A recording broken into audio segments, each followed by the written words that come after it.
Hi, everyone. This is Lauren Nolasco from COM 685, our Peace Journalism Seminar, and I am doing a summary on peace journalism on a shoestring, conflict reporting, and Nigeria's national news media. Full disclosure, I would have loved to have done a video, but quite frankly, my editing prowess in PowerPoint is much better than in Premiere Pro or any video editing, so we're going to walk through this in the PowerPoint.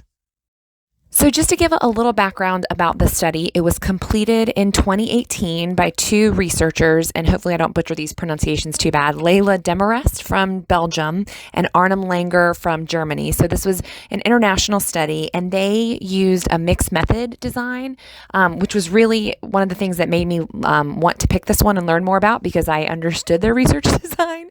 But basically that meant they were compiling both qualitative and quantitative content as part of this study, and we'll get to that in a little bit when we talk about their methodology specifically. This study wanted to look at the extent that Nigerian newspapers were practicing peace journalism by emphasizing the underlying causes of conflict instead of stressing the ethnic and religious divisions that were already happening in that country, or that already exist in that country, I should say. So that begs the question, why Nigeria? And the study says, well, first of all, it's a highly ethnically and religiously diverse country. And it also has a history of severe and recurrent violent conflict since the country gained its independence back in 1960. And that those conflicts have certainly had those ethnic and religious dimensions, but rarely has that been the main cause of the conflict. So really, I thought a good encapsulation of everything that we were trying to talk about with peace journalism. Just a little more context here. This study specifically looked at the time frame from April 2014 to March 2015, and they did this purposefully because it was the one-year period before the country's 2015 presidential election, and also during that time, I put in quotes there, it was an active time for both Boko Haram conflict and then some other intergroup conflicts that were happening in the country. So let's dig into their methodology. As I mentioned, in my post, I feel like I've been very open that research is my vulnerable area. But these researchers were gathering two types of content, qualitative and quantitative, for this design. Quantitative, the way they captured that was by doing a content analysis of newspaper articles in that one-year time frame and looking for specific frames, which we'll talk about in a second. The qualitative piece, which I thought was great that they went above and beyond, was that they were doing interviews with Nigerian journalists and editors to get their first-person feedback on their methods and their strategies and their work. So for this content analysis, the researchers picked three nationally distributed newspapers that they basically were combing over and looking for reporting coverage of conflicts that have occurred. And they were not only noting basic elements like events and locations and times, but then they also had developed a coding system for a series of frames. And those were ethnic, religious, economic, political, and demographic frames. There was also a none option. Their coding system, they actually used Galtung as one of the founders or foundation for their for how they built their coding system. So that was cool to see a familiar name in the study.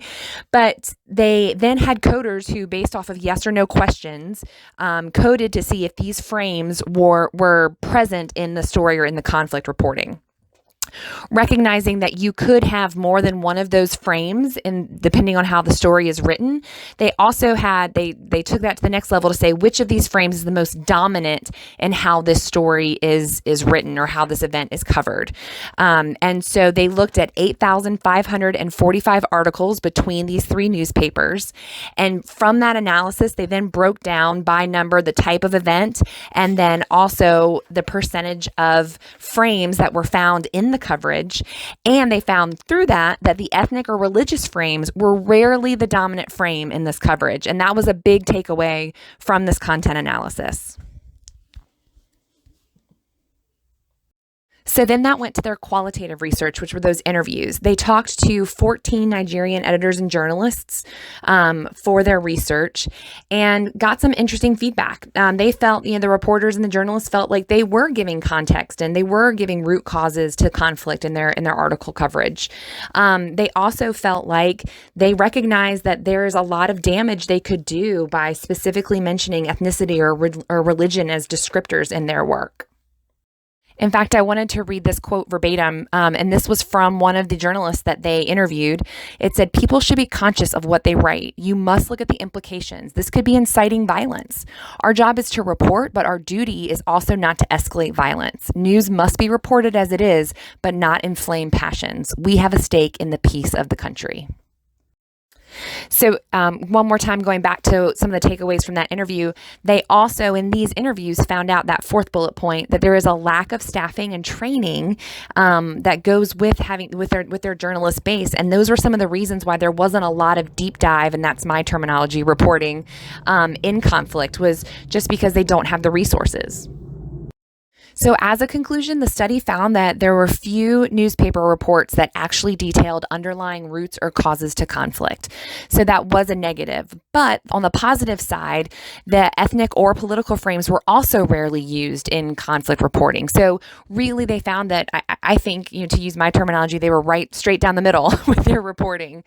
I wanted to pull this quote because it goes into the title of the study itself. And it said, "While there certainly appears to be a willingness to practice peace journalism in Nigeria, in practice, this happens on a shoestring budget, which hampers its overall effectiveness." And that leads right into the takeaways that I had from reading this study in depth. The practicality of peace journalism was something that struck me when we were in our first weeks of study. And that seems to be a hurdle that we're still haven't seen an answer for how it's going to be addressed. Here, Nigerian journalists were on board and motivated to practice peace journalism, but the lack of manpower, the resources are keeping them from putting it fully into practice.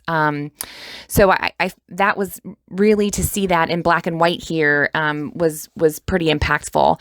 I also just think the compromise of being aware of the pitfalls in conflict reporting, that's also very powerful. And we need to be having those discussions with journalists because, again, I go back to that quote that came directly from the Nigerian journalist that recognized, just by one term or one reference, you could be inflaming conflict for others. So all in all, this was a really interesting study. It was a great one to be able to dig into, and I hope you all enjoyed it as well. Just for one final note, here is the official reference for the study if anyone else wants to go look it up. Thanks.